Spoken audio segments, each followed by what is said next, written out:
Mubarak Portable Cabins. Restaurant, office, washroom, cafe, house, farmhouse, guest house, security guard, restroom, grocery, wine shop, all type of cabins manufacturing here. Namaste, welcome to Suman TV Karimnagar. నేను మీ అనిల్. కరీంనగర్లో ఘోర road ప్రమాదం చోటు చేసుకుంది.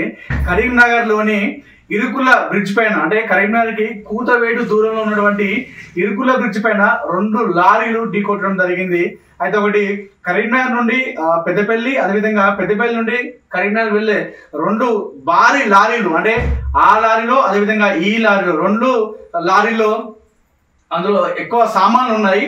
అయితే ఏదైతే కరీంనగర్ నుండి పెద్దపల్లి వెళ్ళే లారీ ఉందో ఆ లారీ డ్రైవర్ ఎవరైతే ఉన్నారో అతను మధ్యలో ఉన్నట్టుగా చాలా మంది అక్కడ ఉన్నటువంటి స్థానికులు చెప్తున్నారు. అతనే స్పీడ్తో వచ్చి ఇంకొక లారీని ఢీకొట్టడం జరిగింది. ఆ లారీ కంటే ముందు ఒక కారును కూడా ఢీకొట్టినట్టుగా తెలుస్తుంది. ఆ కారును ఢీకొట్టిన అనంతరం ఆ లారీ డ్రైవర్ అటు నుండి కరీంనగర్ వైపు వస్తున్నటువంటి లారీ ఢీకొట్టడంతో 2 లారీలు కూడా ముందు భాగం నుజ్జు అయిన పరిస్థితి ఏర్పడింది. అయితే ఆ లారీ అదేవిధంగా ఈ 2 లారీల డ్రైవర్లు కూడా ఇరుక్కుపోయిన ఘటన మనకు విజువల్స్ లో చూసుకోవచ్చు.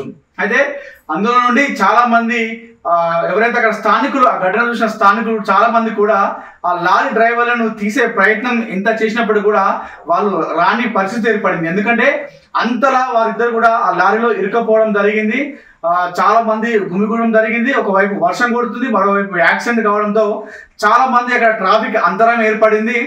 దీంతో పోలీసులకు సమాచారం అందించారు. అయితే అప్పటికి 20 నిమిషాలు 30 నిమిషాలు కావడంతో ట్రాఫిక్ బాగా అంతరం ఏర్పడింది. ఈ నేపథ్యంలో అసలు ఏం జరిగిందనే విషయం మరిన్ని విషయాలు తెలియాల్సి ఉంది.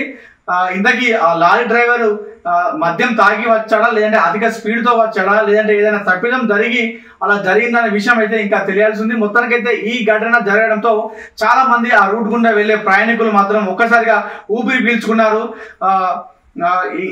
అందులో అయితే వేరే వాహనాల వారికి ఎవరికైతే కూడా ప్రమాదం ఏమీ జరగలేదు. అయితే ఆ 2 లారీలో ఉన్నటువంటి డ్రైవర్లు మాత్రం ఎలా ఉన్నారనే విషయం మాత్రం ఇంకా కొలిక్కి రాలేదు.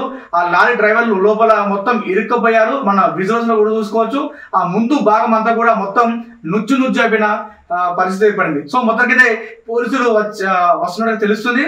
వచ్చిన అనంతరం వారు కేసు నమోదు చేసుకొని ఇందులో మరి ఎవరు తప్పిదం ఉన్న విషయాలు అయితే మనం మరిన్ని విషయాలు తెలియాల్సింది.